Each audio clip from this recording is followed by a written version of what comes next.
അള്ളാഹു കൊണ്ടുപോകുന്നത്. കാരണം നേരെ അള്ളാഹ് ആകാശാരോഹണം നടത്താൻ അള്ളാഹ് മക്കത്തിന് കഴിയില്ലേ? ഇവിടെ അള്ളാഹു സുബ്ഹാനഹു വ തആല ആകാശത്തിലേക്ക് കൊണ്ടുപോവുകയാണ് ജിബ്രീൽ മുഖേന. എന്നാൽ മക്കയിൽ നിന്ന് നേരെ ആകാശത്തിലേക്ക് റൂട്ടില്ലേ? റൂട്ടില്ലാത്തത് കൊണ്ടല്ലോ. എന്തിന്? ആയിരക്കണക്കിന് കിലോമീറ്റർ ദൂരെ സ്ഥിതി ചെയ്യുന്ന മസ്ജിദുൽ അഖ്സ നിലകൊള്ളുന്ന സ്ഥലത്തേക്ക് പ്രവാചകൻ മുഹമ്മദ് റസൂലുള്ളാഹി സ്വല്ലല്ലാഹു അലൈഹി വസല്ലം കൊണ്ടുപോകുന്നത്. അതിന്റെ രഹസ്യമുണ്ട്. പണ്ഡിതന്മാർ നമുക്ക് പറഞ്ഞു തരികയാണ്. അവിടെ ആയിരക്കണക്കായ പ്രവാചകന്മാരുടെ ഖബറുള്ള സ്ഥലമാണ്. ആയിരക്കണക്കായ മഹാന്മാരുടെ അമ്പിയാക്കളുടെ ഖബർ സ്ഥിതി ചെയ്യുന്ന സ്ഥലമാണ്. ഏത്?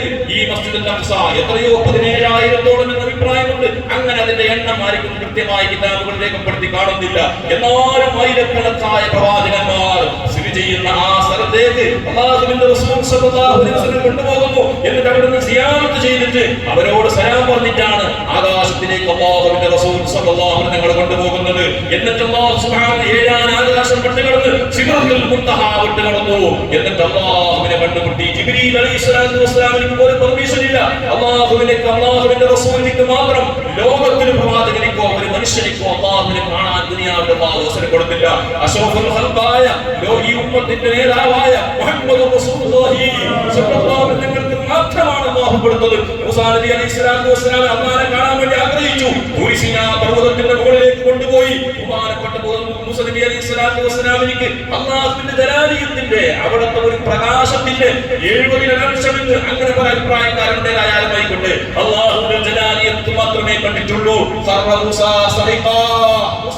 ബോധം കണ്ടുകൊണ്ട് അല്ലാഹുവിനെ കണ്ടപ്പോഴല്ല, അല്ലാഹുവിന്റെ ആ നൂറാകുന്ന പ്രകാശം കണ്ടപ്പോൾ പ്രകാശം സഹിക്കാൻ കഴിയാതെ ഉൾക്കൊള്ളാൻ കഴിയാതെ മൂസാ നബി അലൈഹിസ്സലാത്തു വസ്സലാം അവിടുന്ന് ബോധരഹിതനായി വീണു എന്ന് ചരിത്രം നമ്മൾ പഠിപ്പിക്കുകയാണ്. അങ്ങനെ ആ മൂസാ നബി അലൈഹിസ്സലാമിന് കൊടുക്കാത്ത മഹത്വം അല്ലാഹു സുബ്ഹാനഹു വ തആല പ്രവാചകനെ ഏറ്റവും ഇഷ്ടപ്പെട്ട പ്രവാചകൻ, അല്ലാഹുവിന് ഏറ്റവും ഇഷ്ടപ്പെട്ട പ്രവാചകൻ, ആ പ്രവാചകനെ കൊണ്ടുപോകുന്നു. എന്നിട്ട് അവിടെ കൊണ്ടുപോയി കാണിച്ചു വെച്ചതാണ് അത്തഹിയാത്തുൽ മുബാറകാത്തുസ് സലവാത്തുത് തയ്യിബാതു ലില്ലാഹ് അസ്സലാമു അലൈക അയ്യുഹൻ നബിയ്യു വറഹ്മത്തുള്ളാഹി വബറകാതുഹു അസ്സലാമു അലൈനാ വഅലാ ഇബാദില്ലാഹി സ്വാലിഹീൻ. ഇന്ന് സ്ഥാനത്ത് നമ്മൾ ചൊല്ലില്ലേ? എന്തായിട്ടൊന്നും സാധാരണ വിഷയമല്ല. അത്തഹിയാത്തുൽ മുബാറകാത്തുസ് സലവാത്തുത് തയ്യിബാതു ലില്ലാഹ്. അല്ലാഹുവിന്റെ റസൂൽ അവിടെ അല്ലാഹുവിന്റെ മുമ്പിൽ പറഞ്ഞതാണ്. അപ്പോൾ അല്ലാഹുവിന്റെ പ്രത്യുത്തരം കിട്ടി. അസ്സലാമു അലൈക അയ്യുഹൻ നബിയ്യു വറഹ്മത്തുള്ളാഹി വബറകാതുഹു. ആകാശവും ലോകങ്ങളെ സൃഷ്ടിച്ച സർവ്വാധി റബ്ബുൽ ഇസ്സത്ത് പ്രവാചകനോട് നേരിട്ട് പറയുകയാണ്. അസ്സലാമു അലൈക അയ്യുഹൻ നബിയ്യു വറഹ്മത്തുള്ളാഹി വബറകാതുഹു. ആ പ്രവാചകനെ അല്ലാഹു സുബ്ഹാനഹു വ തആല മുഹമ്മദ് എന്ന് പോലും വിളിച്ചില്ലല്ലോ. അല്ലാഹുവിന്റെ അടിമയാണ്. ആ അടിമയായ പ്രവാചകനെ മുഹമ്മദ് എന്ന് പോലും നിനക്കുള്ള പേര് പോലും വിളിക്കാതെ സ്ഥാന പേര് കൊണ്ടാണ് വിളിക്കുന്നത്. സ്ഥാനം കൊണ്ട് വിളിക്കുമ്പോൾ ഒരു പ്രത്യേകതയില്ലേ? മൊത്തമില്ലേ? ഇപ്പൊ എന്നെ അസീസ് എന്ന് വിളിക്കുന്നതും പത്തി പുസ്തകം എന്ന് വിളിക്കുന്നത് വ്യത്യാസമില്ലേ? ആരെങ്കിലും വന്ന് വിളിച്ചിട്ട് അസീസ് ഇങ്ങോട്ട് വിളിക്കാൻ കഴിയുമോ? എന്ന് നിങ്ങൾക്ക് മനസ്സിന്റെ ഉള്ളിലുണ്ടെങ്കിൽ പുറത്തേക്ക് ധൈര്യം വരുമോ? മനസ്സിന്റെ ഉള്ളിൽ വിളിക്കാനൊക്കെ ഉണ്ടാവും. പക്ഷെ അത് മനസ്സിന് സ്വാഭാവികമായിട്ട് മനസ്സിന്റെ ഉള്ളിലുണ്ടെന്നോ ഇവിടെ തുന്നിയാൽ നടത്താൻ കഴിയുമല്ലോ. എന്നാലും വിളിക്കാൻ കഴിയില്ല. എന്റെ റെസ്പെക്ട് ഉള്ളത്ര സമയത്ത് ഞങ്ങൾക്ക് വരെ കൊടുക്കണോ എന്നുള്ളത് അല്ലെ? പിന്നെ വേണമെങ്കിൽ എന്തെങ്കിലും വിളിച്ചോളാം. അങ്ങനെയാണ് സാധാരണയിൽ. ഉപ്പാന്റെ പേര് മുഹമ്മദ് ഉപ്പാനെ മുഹമ്മദ് വിളിക്കാൻ കഴിയോ? എന്ന് വിളിക്കാൻ മഹത്വമുണ്ട്. ആ റസൂലുള്ളാഹി തങ്ങൾക്ക് ഏറ്റവും വലിയ സ്ഥാനമാണ് അല്ലാഹു കൊടുത്തത്. അയ്യുഹൻ നബിയ്യു, ഓ നബിയായിട്ടുള്ളവരെ, അസ്സലാമു അലൈക അയ്യുഹൻ നബിയ്യു. അല്ലാഹുവിന്റെ രക്ഷ കൊണ്ടാവട്ടെ. അത്ര പറഞ്ഞ് നമ്മൾ നിർത്തിയില്ല. അസ്സലാമു അലൈനാ വഅലാ ഇബാദില്ലാഹി സ്വാലിഹീൻ. അല്ലാഹുവിന്റെ രക്ഷ ഇബാദു സ്വാലിഹീങ്ങളായ ആളുകൾ ആരെല്ലാം ഉണ്ട് അവർക്കൊക്കെ ഉണ്ടായിക്കോട്ടെ. മിഅ്റാജിൽ നിന്ന് കിട്ടിയതാണ്. ഞാൻ സ്വാലിഹാണോ? അല്ലാഹു പൊരുത്തപ്പെട്ട നിലക്കാണ് നമ്മുടെ ജീവിതം. ആ ദുആ നമുക്ക് കിട്ടുന്നു. അതാണ് തഹിയ്യാത്തിൽ ഓരോ നിസ്കാരത്തിലൂടെ സുന്നത്തും ഫർളുമായ എല്ലാ നിസ്കാരത്തിലും ഫർളായ വിഷയമാണ് തഹിയ്യാത്ത് ഓതൽ. അതുകൊണ്ട് പൊന്നാലെ അത്രയും വലിയ ഗൗരവമുള്ള വിഷയം അതോടെ കൊണ്ടുപോയിട്ട് അല്ലാഹു കൊടുക്കുന്നത് എന്താ? ഉമ്മത്തീങ്ങൾക്ക് ഒരു ഗിഫ്റ്റ് വേണമല്ലോ. കൊണ്ടുപോയിട്ട് അത്രയും വലിയ രാജാവായ റബ്ബുൽ ഇസ്സത്തിന്റെ അടുക്കലേക്ക് ഗസ്റ്റായിട്ട് വിളിച്ചിട്ട് അങ്ങനെ തന്നെ നബിയെ പോയിക്കോളി എന്ന് പറഞ്ഞിട്ട് അല്ലാഹു കൊടുക്കൂല. അല്ലാഹു കൊടുത്ത ഗിഫ്റ്റ് എന്താണ്? 50 വക്ത് നിസ്കാരത്തിന് കൊടുത്തു അല്ലാഹുവിന്റെ റസൂലിലേക്ക്. അങ്ങനെ ബഹുമാനപ്പെട്ട റസൂലുള്ളാഹിന്റെ സന്തോഷത്തോടെ വന്നു ഉമ്മത്തീങ്ങളോട് പറയാൻ. മൂസാ നബി അലൈഹിസ്സലാത്തു വസ്സലാം ആകാശത്തിൽ പ്രവാചകനെ സ്വീകരിച്ചു. എന്താ കിട്ടിയത്? 50 വക്ത് നിസ്കാരം കിട്ടി. മൂസാ നബി അലൈഹിസ്സലാത്തു വസ്സലാം പറഞ്ഞു 50 വക്ത് ഉമ്മത്തീങ്ങൾക്ക് നിസ്കരിക്കാൻ കഴിയില്ല. അതുകൊണ്ട് കുറച്ച് കൂടി ഒന്ന് അതിനെ ചുരുക്കിയിട്ട് ഒന്ന് ഡിസ്കൗണ്ട് ആക്കാൻ പറയണം. ഡിസ്കൗണ്ട് വേണ്ടേ? അങ്ങനെ ഡിസ്കൗണ്ട് ആക്കാൻ വേണ്ടി പറയണം. പോയി അങ്ങനെ 45 അങ്ങനെ പോയി പല പ്രാവശ്യം പോയിട്ട് 5 വക്തായി. 5 വക്തായപ്പോഴും മൂസാ നബി അലൈഹി സ്വലാം പറഞ്ഞു ഉമ്മത്തിങ്ങൾക്ക് പ്രയാസമാകും. നമ്മളെ പോലത്തെ മനുഷ്യന്മാരെ കഥ കണ്ടിട്ടായിരിക്കും. ഇത് സ്വഹാബത്തിനെ കണ്ടിട്ടല്ല പറയുന്നത്. അത് സ്വഹാബത്ത് മുഴുവനും 50 നിസ്കാരം നിസ്കരിക്കാൻ തയ്യാറായിരിക്കും. അവസാന കാലഘട്ടം വരെ ഈ ഉമ്മത്തി പ്രപഞ്ചം നിലനിൽക്കുന്നത് വരെ ഈ ഉമ്മത്തികൾ ഏറ്റെടുക്കേണ്ട കാര്യമില്ലേ നിസ്കാരം? എന്നെ പോലെയുള്ള നിങ്ങളെ പോലെയുള്ള ഈമാൻ കുറഞ്ഞവരുടെ കാര്യം മനസ്സിലാക്കി മൂസാ നബി അലൈഹി സ്വലാത്തു വസ്സലാം പറഞ്ഞു പോയി ഒന്നും കൂടി ചുരുക്കാൻ വേണ്ടി പറയും. അല്ലാഹുവിന്റെ റസൂൽ പറഞ്ഞു മൂസാ നബിയേ പല പ്രാവശ്യം വീണ്ടും ചോദിക്കാൻ നടക്കണം. അങ്ങനെയല്ലേ നമ്മുടെ കാര്യത്തിന് ഒരു ഷോപ്പിൽ പോയിട്ട് കമ്പനിയിലേക്ക് പോയിട്ട് കുറെ ചർച്ചയാക്കിയിട്ട് നമ്മൾ പറയാം അതിന്റെ അപ്പുറത്ത് ബാംഗ്ലൂർ കിട്ടും ഒന്നും കൂടി ചർച്ചയാക്കി നോക്കുമ്പോൾ മാന്യന്മാർ പറയും ഞാൻ ഇത്ര കുറച്ചില്ലേ അതുകൊണ്ട് ഇത്ര മതി ഇതിനെ കൊടുത്തിട്ട് വരാൻ ഞങ്ങൾ പറയില്ലേ. എനിക്ക് നടക്കണം. അങ്ങനെ 50 വക്ത് നിസ്കാരം. അല്ലാഹുവിന്റെ നീതി നോക്കണം, റബ്ബിന്റെ ഒരു നീതി, ഒരു കാരുണ്യം നോക്കണം.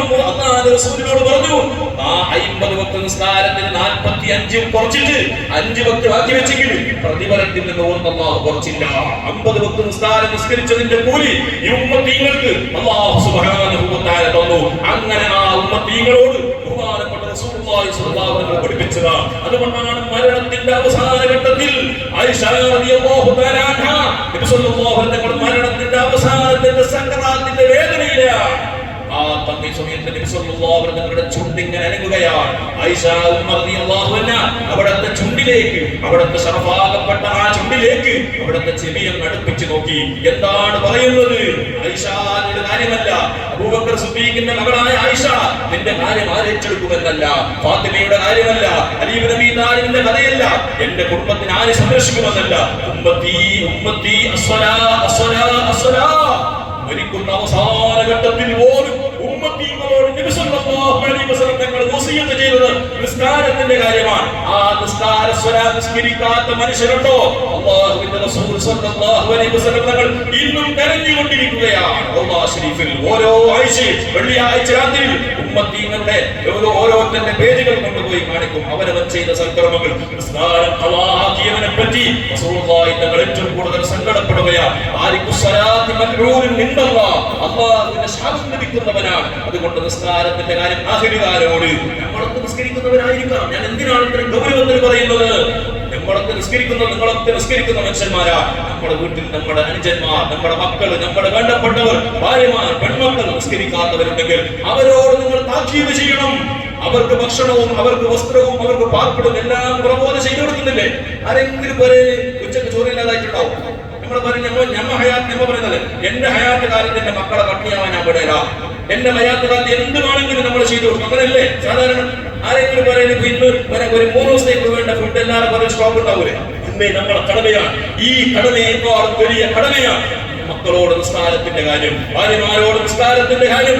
അവർ ശുദ്ധിയുള്ള സമയമാണോ നിസ്കാരത്തിന്റെ കാര്യം? നിസ്കാരം ഖളാഅയി പോകുന്നുണ്ടെങ്കിൽ ഭാര്യയോട് പറയേണ്ടത് 3:30 മണിക്കാണ് നീ പണി കഴിഞ്ഞിട്ട് വന്നത്. പണി കഴിഞ്ഞിട്ട് വരുമ്പോ അവള് കുളിക്കാൻ വേണ്ടി നിസ്കരിക്കാൻ വേണ്ടി ഒരുങ്ങിക്കൊണ്ടിരിക്കുകയാണ്. ആ സമയത്ത് നീ പറയുന്നു ഭക്ഷണം കൊണ്ടുവാ, ചോറ് കൊണ്ടുവാ. ആ സമയത്ത് അവൾ പറയുന്നു ഞാൻ നിസ്കരിക്കാം, നിങ്ങൾക്ക് ഭക്ഷണം ഉണ്ടാക്കി തരാൻ വേണ്ടി വന്നാൽ എന്റെ നിസ്കാരം ഖളാഅയി പോകുമെന്ന് പറഞ്ഞാൽ നിന്റെ നിസ്കാരം നീ വെക്കും, നീ നിന്റെ ഖബറിലേക്ക് എന്ന് പറഞ്ഞിട്ട് എനിക്ക് ചോറായെന്നല്ല പറയേണ്ടത്. ഒരു ധാർമ്മിക ബോധമുള്ള ഈമാനുള്ള നിന്റെ ഭാര്യ നരകത്തിൽ കിടക്കാൻ നമ്മൾ ആഗ്രഹിക്കോ? സ്വന്തം ഭാര്യ നരകത്തിൽ കിടക്കുന്ന ആരെങ്കിലും ആഗ്രഹിക്കോ? കത്തിയാടുന്ന തീകുണ്ടത്തിലേക്ക് ഭാര്യയെ വലിച്ചെറിയാൻ തയ്യാറാകുമോ മക്കളെ? ഇല്ല. ആ സമയത്ത് ഭാര്യയോട് പറയേണ്ടത് അരമണിക്കൂർ എന്റെ വയറിലേക്ക് വിശപ്പ് കിട്ടിയാലും സാരമില്ല, ഇത് കാരണമായി നീ നരകത്തിലേക്കുള്ള വിറകുകൊള്ളിയാകരുത് എന്ന് പറഞ്ഞുകൊണ്ട് ആ ഭാര്യയ്ക്ക് നീ താക്കീത് കൊടുക്കണം. മക്കൾ സ്കൂൾ വിട്ടു വന്നാൽ പലപ്പോഴും പല സ്കൂളുകളിലൊക്കെ പോകുന്ന പ്രായപൂർത്തിയെത്തിയ മക്കൾ ചിലപ്പോ ഇന്നത്തെ ഈ രാജ്യത്തിന്റെ ചില സ്കൂളുകളിലൊക്കെ നിസ്കരിക്കാൻ സൗകര്യമില്ല എന്ന അവസ്ഥയാണ് കാണുന്നത്. ആ സമയത്ത് അതിലേക്ക് നിങ്ങൾ സ്കൂൾ വിട്ടിട്ട് വന്നിട്ട് ഫസ്റ്റ് നിങ്ങളുടെ മക്കളോട് കുളിച്ച് കുറച്ചായിട്ട് നിങ്ങൾ ഭക്ഷണം കൊടുക്കുന്നതിന് മുമ്പ് ആ മക്കളോട് നിസ്കാരത്തിന്റെ കാര്യം നിങ്ങൾ പഠിപ്പിക്കാറുണ്ടോ? ബാധ്യതയാണ്. നിങ്ങൾ നിങ്ങളുടെ മക്കളോട് നിസ്കാരം കൊണ്ട് കൽപ്പിക്കണം. ഓരോ വഴിയിലും ഓരോ സമയത്തും മക്കളോട് നിസ്കാരത്തിന്റെ കാര്യം കൽപ്പിക്കണം. ഇല്ലെങ്കിൽ റബ്ബിന്റെ മുമ്പിൽ ഏറ്റവും വലിയ കുറ്റമാണ് നമ്മളാണ്. അതുകൊണ്ട് അതുകൊണ്ട് ഗൗരവത്തോടെ നിസ്കാരം നിസ്കരിക്കുന്ന മനുഷ്യൻ പരയിലുണ്ടെങ്കിൽ ആ പരക്ക് വർക്കത്തില്ല, ആ പരക്ക് റിസ്ക് വിശാലമാവൂല. ആ പരക്കാരത്തിന് രാത്രിയും പകരം കച്ചവടം ചെയ്താലും നമ്മുടെ വീട്ടിൽ കാരണമില്ലാതെ നിസ്കാരം ഉപേക്ഷിക്കുന്ന ഭാര്യയോ മക്കളോ ആരെങ്കിലും ഉണ്ടെങ്കിൽ ആ കുടുംബത്തിന്റെ ബർക്കത്ത് അല്ലാഹു കൊടുത്തു കളയുന്നു. എത്രയോ സംഭവങ്ങൾ നമുക്ക് പറയാനുണ്ട്. ഇമാം ഗസാലി റളിയല്ലാഹു അൻഹു വീട്ടിലേക്ക് വന്ന 1000 പ്രാവശ്യം കണ്ടതാണ്. ഗസാലി ഇമാമിന്റെ വീട്ടിലേക്ക് വന്ന അതിഥിക്ക് ഭക്ഷണം കൊടുത്തു. പള്ളിയിൽ നിന്ന് ബാങ്ക് കൊടുത്തപ്പോൾ ബാങ്കിന്റെ ശബ്ദം കേട്ട് ഭാര്യ ചോദിച്ചു, ഭക്ഷണം കഴിച്ചിട്ടാണോ ചോറ് വയ്ക്കുന്നത്, നിസ്കരിച്ചിട്ടാണോ ചോറ് വയ്ക്കുന്നത്, പിന്നീടാണോ? ആ സമയത്ത് ആ മനുഷ്യൻ പറഞ്ഞു, ഇല്ല, നിസ്കാരം എനിക്കറിയില്ല, ഞാൻ നിസ്കരിക്കുന്ന പതിവുകാരനല്ല. ആ സമയത്ത് ഗസാലി ഇമാമിന്റെ ഭാര്യ അപ്പുറത്തെ പരയിലെ നായിക്ക് ഭക്ഷണം കൊടുക്കുന്ന പാത്രത്തിൽ ഭക്ഷണം ഉണ്ടാക്കി കൊടുത്തു. ബഹുമാനപ്പെട്ട ഗസാലി ഇമാം ചോദിച്ചു, ഇവിടെ അതിഥി വിരുന്നുകാരനെ ഇവിടെ പോയി അയാൾ ഭക്ഷണം കഴിച്ചു, നിസ്കരിക്കാൻ വേണ്ടി പറഞ്ഞു, നിസ്കരിക്കാൻ കൂട്ടാക്കിയില്ല. ഗസാലി ഇമാം റളിയല്ലാഹു അൻഹു പറഞ്ഞു, എന്തിനാ ഭക്ഷണം കൊടുത്തത്? അപ്പുറത്തെ പരയിൽ നായക്ക് കൊടുക്കുന്ന ഭക്ഷണത്തിൽ പാത്രത്തിൽ ഭക്ഷണം കൊടുത്തിരുന്നപ്പോൾ ആ നായക്ക് കൊടുക്കുന്ന ഭക്ഷണത്തിന്റെ പാത്രം പോലും തട്ടി ഉടച്ചിട്ട് ഗസാലി ഇമാം റളിയല്ലാഹു അൻഹു നായക്ക് വേറെ പാത്രം കൊണ്ടുപോയി കൊടുത്തു. ചരിത്രം പറഞ്ഞു, എന്റെ നായക്ക് തഹ്ലീലില്ല, നായക്ക് നിസ്കാരം കൽപ്പിക്കില്ല. അല്ലാഹു അതിന് അങ്ങനെയാണ് പഠിച്ചത്, അല്ലാഹുവിന്റെ സത്യപ്പ് അങ്ങനെയാണ്. ആ നായനേക്കാൾ മതപ്പതിച്ചവനാണ് ഈ മനുഷ്യനെന്ന് ഗസാലി ഇമാം റളിയല്ലാഹു അൻഹു പറഞ്ഞെങ്കിലും എത്രയോ തവണ നമ്മൾ കണ്ടതല്ലേ, ഇങ്ങനെയുള്ള മക്കൾ നിസ്കരിക്കാത്തവരുണ്ടെങ്കിൽ ഈ നായയേക്കാൾ മതപ്പതിച്ചവനല്ലേ നമ്മുടെ വീട്ടിൽ ഉണ്ടാകുക. അതുകൊണ്ട് പൊന്നാര മുഅ്മിനീങ്ങൾ ഗൗരവത്തോടെ മനസ്സിലാക്കണം, നിസ്കാരം നാളെ മഹ്ശറിൽ ഒന്നാമത്തെ ചോദ്യം നിസ്കാരമാണ്. നിസ്കാരത്തിന്റെ കൃത്യത ചോദ്യം ചെയ്യും. നിസ്കാരം കഴിഞ്ഞിട്ട് ഹജ്ജ് 40 ഹജ്ജുണ്ട്, നിസ്കാരം നിസ്കരിക്കുന്നില്ല, ഒരുപാട് സക്കാത്ത് കൊടുക്കുന്നു, ഒരുപാട് സ്വതം കൊടുക്കുന്നു, ഒരുപാട് പാവങ്ങളെ സഹായിക്കുന്നു. നിസ്കാരത്തിന്റെ കാര്യത്തിൽ കൃത്യതയില്ല. എന്നാൽ വളരെ ഗൗരവത്തോടെ മനസ്സിലാക്കണം. മഹാനായ മുഹമ്മദ് റസൂലുള്ളാഹി സ്വല്ലല്ലാഹു അലൈഹി വസല്ലം അവസാനിപ്പിക്കുന്നു. അല്ലാഹുവിന്റെ റസൂൽ മിഅ്റാജിന് പോയപ്പോൾ കണ്ടപ്പോൾ ഒരുപാട് കഥകൾ നബി സ്വല്ലല്ലാഹു അലൈഹി വസല്ലം സഹാബത്തിന് പറഞ്ഞു കൊടുത്തു. ഒരുപാട് സംഭവങ്ങൾ കണ്ടു. അതിൽ ഒരു വിഭാഗം ആളുകൾ റസൂലുള്ളാഹി നിങ്ങൾ കണ്ടു. ആ പോകുന്ന പ്രധാനപ്പെട്ട 1-2 കാര്യങ്ങൾ മാത്രം സൂചിപ്പിക്കുകയാണ്. റസൂലുള്ളാഹി സ്വല്ലല്ലാഹു അലൈഹി വസല്ലം മിഅ്റാജിന് പോയപ്പോൾ ആകാശാരോഹണം നടത്തിയപ്പോൾ ഒരു വിഭാഗം ആളുകൾ കൃഷി ചെയ്യുന്ന ആളുകളെ കണ്ടു. ആ കൃഷി ചെയ്യുന്ന ആളുകൾ നല്ല കൃഷി ചെയ്യുന്നു. അതിന്റെ കൃഷി വിളവെടുത്തിട്ട് ഇങ്ങോട്ട് വരുമ്പോൾ അതിനപ്പം തന്നെ വീണ്ടും അതുപോലെ കൃഷി. ഉദാഹരണത്തിന് നമ്മൾ പറഞ്ഞാൽ ഒരു തെങ്ങ് കൃഷിക്കാരെന്ന് വിചാരിച്ചു. നമുക്ക് മനസ്സിലാക്കണമെങ്കിൽ തെങ്ങ് തന്നെ പറയണം. നമ്മുടെ നാട്ടിൽ ഏറ്റവും കൂടുതൽ ഇന്ന് ചർച്ച ചെയ്യപ്പെടുന്ന ഉപയോഗിക്കുന്ന ഒരു വസ്തുവാണ് തെങ്ങ്, അല്ലെ? തേങ്ങ ഇന്നാലും ഇപ്പൊ തന്നെ 65-70 രൂപ ആയി കിലോന്. അപ്പൊ മനുഷ്യർക്ക് ആകെ ബേജാറാണ് തേങ്ങക്ക് വരാൻ. അങ്ങനെ ഈ തേങ്ങ കൃഷിക്കാരെന്ന് വിചാരിച്ചോ, അങ്ങനെ തേങ്ങ നല്ല തെങ്ങിനിങ്ങനെ തേങ്ങയായി, അങ്ങനെ തേങ്ങന്റെ ഇളനീരിന്റെ കൊല ഇങ്ങനെ കൊത്തിയെടുക്കും. അപ്പൊ തന്നെ അതിൽ വീണ്ടും അതുപോലെ കൊല റെഡിയാവുകയും കൊത്തുന്നു, അപ്പൊ തന്നെ റെഡിയാവും. അപ്പൊ തന്നെ അങ്ങനെ ഉണ്ടെങ്കിൽ പിന്നെ തേങ്ങക്ക് വരണ്ടാവോ? ഒരു കൊല എടുത്തിട്ട് അപ്പൊ തന്നെ അങ്ങനെ തന്നെ കൊല വരുന്നെങ്കിൽ പിന്നെ മനുഷ്യർക്ക് ആർക്കും തേങ്ങ വേണം. ഒരു തേങ്ങ ഉണ്ടായ നാട്ടുകാർക്ക് മുഴുവൻ മതിയാവൂലേ? അങ്ങനെ ഭയങ്കര അത്ഭുതം റസൂലുള്ളാഹി സ്വല്ലല്ലാഹു അലൈഹി വസല്ലം ചോദിച്ചു, ജിബ്രീൽ ആരാണ് ഈ മനുഷ്യർ? ഈ വിഭാഗം ആരാണ്? അല്ലാഹുവിന്റെ റസൂൽ എന്നോട് പറഞ്ഞു, ജിബ്രീൽ അലൈഹിസ്സലാം പറഞ്ഞു, യുദ്ധം ചെയ്യുന്ന അല്ലാഹുവിന്റെ ദീനിന് വേണ്ടി യുദ്ധം ചെയ്തവരാണ്, അവർക്ക് കൂലി കിട്ടിക്കൊണ്ടേയിരിക്കുകയാണ്. ഓരോ സമയത്ത് ദീനിന് വേണ്ടി ബദരി യുദ്ധത്തിലേക്ക് പോയ സ്വഹാബത്ത്, ഉഹദിലേക്ക് പോയ സ്വഹാബത്ത്, അവർ കഷ്ടപ്പെട്ടിട്ടല്ലേ ദീനുണ്ടാക്കി തന്നത്. നമ്മൾ ചെയ്യുന്ന ഓരോരുത്തരുടെ ഇബാദത്തിന്റെ ജുമുഅയുടെ നിസ്കാരത്തിന്റെ നോമ്പിന്റെ പ്രതിഫലം അവർക്ക് കിട്ടിക്കൊണ്ടിരിക്കുകയാണ്. അല്ലാഹുവിന്റെ റസൂലിനോട് സ്വഹാബത്ത് ജിബ്രീൽ അലൈഹിസ്സലാം പറഞ്ഞു കൊടുക്കുന്നു. മറ്റൊരു വിഭാഗം ആളുകൾ അല്ലാഹുവിന്റെ റസൂൽ സ്വല്ലല്ലാഹു അലൈഹി വസല്ലം കണ്ടു. എന്താണെന്നറിയോ? നല്ല പാറക്കല്ല്, നല്ല മൂർച്ചയുള്ള പാറക്കല്ല് കൊണ്ട് തല ഇങ്ങനെ കുത്തിട്ട് പൊട്ടിക്കുകയാണ്. മറ്റൊരുത്തന്റെ തലയല്ല, സ്വന്തം തലയുടെ നല്ല മൂർച്ചയുള്ള പാറക്കല്ല് പൊട്ടിട്ട് തല കൊണ്ട് ഇങ്ങനെ പൊടിച്ച് തല ഇങ്ങനെ ചരിഞ്ഞ് പൊടിഞ്ഞു പോകുന്നു. എന്നിട്ട് അപ്പം തന്നെ തല വീണ്ടും ശരിയാക്കുന്നു, വീണ്ടും ശരിയാകുമ്പോൾ വീണ്ടും കുത്തി പൊട്ടിക്കുന്നു. സങ്കടമായി, കാരുണ്യത്തിന്റെ റഹ്മത്തുൽ ആലമീനായ റസൂലല്ലേ, ഇത് കണ്ട് സഹിക്കാൻ കഴിഞ്ഞില്ല. ജിബ്രീൽ ആരാണെങ്കിൽ എന്താണിത്? അല്ലാഹുവിന്റെ റസൂലിനോട് ജിബ്രീൽ അലൈഹിസ്സലാം പറഞ്ഞു, ഇവർ ആരാന്നറിയോ? ഇവർ നിസ്കാരം ഭാരമായി കണ്ടവരാണ്. നിസ്കാരം ഭാരമായി, നിസ്കാരം ഒരു ഭാരമാണ്. നിസ്കരിക്കാന്ന് പറഞ്ഞാൽ ഭയങ്കര ഭാരം.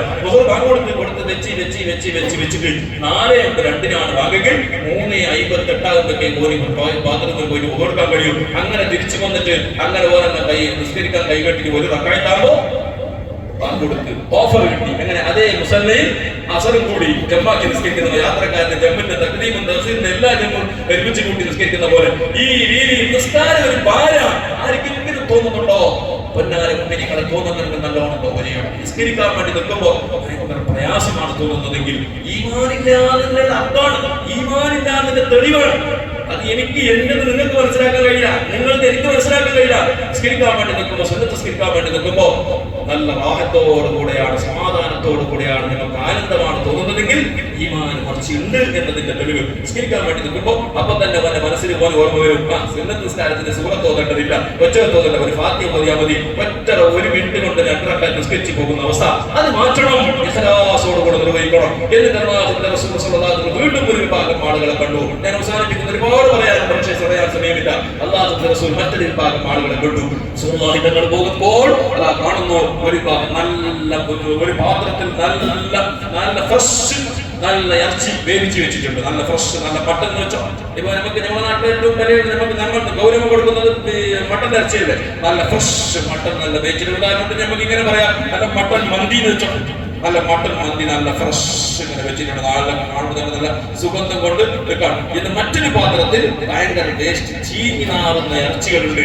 ടേസ്റ്റായിട്ട് ഇറച്ചിയൊക്കെ അത് അതിന്റെ സമയം കഴിഞ്ഞാൽ തിന്നാൻ കഴിയും. തിന്നുന്നതിന് പരലോട് ഫ്രിഡ്ജിന്റെ അവിടെ ഉണ്ടെങ്കിൽ ഫ്രിഡ്ജ് തുറക്കാൻ കഴിയും. ദുർഗന്ധം കൂടുതലാണ് മാംസത്തിന്. അങ്ങനെ നല്ല ഫ്രഷ് ഇറച്ചിയുണ്ട്, അതുപോലെ തന്നെ ചീഞ്ഞി നാറുന്ന ഇറച്ചിയുണ്ട്.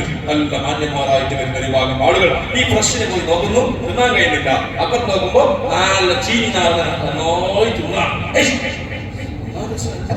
എന്ത് മനുഷ്യന്മാർ കാണുമ്പോ ഭയങ്കര ഡീസന്റാ, നല്ല തലപ്പോറും നല്ല കാതിന്റെ പോലെ ഒക്കെ ഉണ്ട്, നല്ല ഉഷാറാണ്. എന്നിട്ട് തിന്നുന്നത് ദുർഗന്ധമാണ്. ജിബ്രീലിനോട് ചോദിച്ചു, ജിബ്രീൽ ഞാൻ അത്ഭുതപ്പെടുകയാണ്, ഇത് ആരാണ് മനുഷ്യൻ? അല്ലാഹുവിന്റെ റസൂൽ അവിടെ നിന്ന് പറഞ്ഞു കൊടുത്തു, ജിബ്രീലിനോട്, ജിബ്രീൽ മുഹമ്മദ് നബിയേ, ഈ മനുഷ്യന്മാർ ആരാണെന്നറിയോ? ഹലാലായ നിനക്കുള്ള ഭാര്യയുണ്ടായിട്ട്, സ്വന്തം ഭാര്യയുണ്ടായിട്ട് ഈ ഭാര്യയെ ഉപേക്ഷിച്ചിട്ട് വ്യഭിചാരത്തിന് വേണ്ടി കൂട്ടുനിന്നവർ, വ്യഭിചരിക്കാൻ വേണ്ടി പോയവർ, സ്വന്തം ഭാര്യയും. അല്ലാഹുവിന്റെ റസൂൽ പറഞ്ഞില്ലേ, ഒരാൾക്ക് ഒരു അന്യ പെണ്ണിനെ കണ്ടിട്ട് ആഗ്രഹം തോന്നിയാൽ എന്ത് വേണം? വേഗം സ്വന്തം ഭാര്യയുടെ അടുക്കലേക്ക് പോകണമെന്നാണ് സഹാബത്തിന് പറഞ്ഞു കൊടുക്കുന്നതാണ്. ഒരാളെ റോഡിൽ പോകും, കാരണം നമ്മളെ പോലത്തെ ഈമാൻ കുറഞ്ഞവരല്ലേ, ഒരാൾക്ക് ഭാര്യയെ ഏതെങ്കിലും പെണ്ണിനെ കണ്ടുപോയി അവർക്ക് വികാരം നൽകിയാൽ വേഗം ഭാര്യയുടെ അടുക്കലേക്ക് പോകണം. അല്ലാഹുവിന്റെ റസൂൽ പറഞ്ഞു, എന്താണെന്നറിയോ? ആ പെണ്ണിന്റെ അടുക്കലുള്ളതെല്ലാം നിന്റെ ഭാര്യയുടെ അടുക്കലുണ്ട്. അത്രയല്ലേ ഉണ്ടാവും, അത്ര ഉണ്ടാവും. എന്റെ ഈ അടുത്ത ചങ്ങായി പറഞ്ഞു, അത് ഇബ്ലീസ് കൊണ്ടുപോയിട്ട് കൊടുക്കാൻ നല്ല രസമായിട്ട് തോന്നുക. ഈ ഭാര്യ ഇതിനെക്കോളം സുന്ദരിയായ ഭാര്യ വരെയുണ്ടാവും. ഈനെ ഒഴിവാക്കിയിട്ടാണ് മറ്റുള്ളവന്റെ ഭാര്യയെ റോഡിൽ പോകുന്നവനെ അല്ലെങ്കിൽ മറ്റുള്ള വ്യഭിചാരത്തിൽ നിൽക്കുന്നത്. അല്ലാഹുവിന്റെ റസൂൽ സ്വല്ലല്ലാഹു അലൈഹി വസല്ലം പറയുന്നു, യാ റസൂലല്ലാഹ്, ഇങ്ങനെയാണ് നല്ല മാംസത്തിനെ ഒഴിവാക്കിയിട്ട് ചീനാർന്ന് തിന്നുന്നത് പോലെ. ഇങ്ങനെ മിഹ്റാജിൽ ഒരുപാട് സംഭവങ്ങൾ കണ്ടു. എന്നിട്ട് അവസാനിപ്പിക്കട്ടെ, അല്ലാഹുവിന്റെ റസൂൽ ആയിഷ റളിയല്ലാഹു അൻഹയോട് പറഞ്ഞു, യാ ആയിഷ, ഒരുപാട് കാര്യങ്ങൾ കണ്ടു. ലൗ തഅലമൂന മാ അഅലമു ലദഹിക്തും ഖലീലൻ വലബഖൈതും കസീറാ. ആയിഷ, ഞാൻ കണ്ട ദൃശ്യങ്ങൾ, ഞാൻ അറിഞ്ഞ കാര്യങ്ങൾ നിങ്ങളെങ്ങാനും അറിയുമായിരുന്നെങ്കിൽ കൂടുതൽ കരയും, കുറച്ചേ ചിരിക്കാൻ കഴിയില്ല. അങ്ങനത്തെ ദൃശ്യങ്ങളാണ്. യതീമിങ്ങളെ മുതൽ നിൽക്കുന്നവരെ, അതുപോലെ പലിശ നിൽക്കുന്നവരുടെ കഥകൾ, അതുപോലെ തന്നെ ഫിത്നയും ഫസാദും അതൊക്കെ ഇൻഷാ അല്ലാഹ് സന്ദർഭം കിട്ടിയാൽ പറയാം. ഇങ്ങനെ സംഭവങ്ങൾ റസൂലുള്ളാഹി തങ്ങൾ കണ്ടതാണ്. അതുകൊണ്ട് മേറാജ് ദിവസത്തെ ബഹുമാനിച്ച് നിസ്കാരത്തിന്റെ കാലം കൃത്യത പാലിച്ചുകൊണ്ട് 5 വക്ത് നിസ്കാരം കൃത്യമായി നിർവഹിക്കുക. ഖളായി പോയതുണ്ടെങ്കിൽ എത്രയും പെട്ടെന്ന് നിനക്ക് അടുത്ത കൊല്ലാക്കാതെ മജ്ലിസ് വെക്കാനില്ല, നാളത്തെ ഗ്യാരണ്ടി ഇല്ല, അടുത്ത കൊല്ലത്തെ ഗ്യാരണ്ടി ഇല്ല. എപ്പോഴും നമുക്ക് ഈ ലോകത്ത് പോകാനുള്ളവരാണ്. കഴിയുന്നതും എത്രയും പെട്ടെന്ന് ഖളാ വീട്ടി നല്ലവരായി ജീവിച്ച് നല്ലവരായി മരിക്കാനുള്ള ശ്രമങ്ങൾ ഓരോരുത്തരുടെ മനസ്സിലുണ്ടാകണം. മേറാജ് ദിവസത്തിന്റെ നോമ്പ് കഴിയുന്ന ആളുകളൊക്കെ നോക്കണം. ഭാര്യമാരോട് മക്കളോടൊക്കെ പറയണം, പ്രത്യേകം ദുആ ചെയ്യണം. ഈ സമുദായത്തിന് വേണ്ടി ദുആ ചെയ്യണം, ഇസ്സത്തിന് വേണ്ടി ദുആ ചെയ്യണം, നമ്മുടെ നാടിന്റെ എല്ലാ സന്തോഷകരമായ കാര്യങ്ങൾക്ക് വേണ്ടി ദുആ ചെയ്യണമെന്ന് വളരെ സ്നേഹത്തോട് ഓർമ്മപ്പെടുത്തി 2 വാക്കുകൾ ഞാൻ അവസാനിപ്പിക്കുന്നു. റഹ്മാൻ റഹീമുമായ രാജാവായ റബ്ബേ, പറഞ്ഞതും കേട്ടും നീ കബൂൽ ചെയ്യണം റഹ്മാനെ.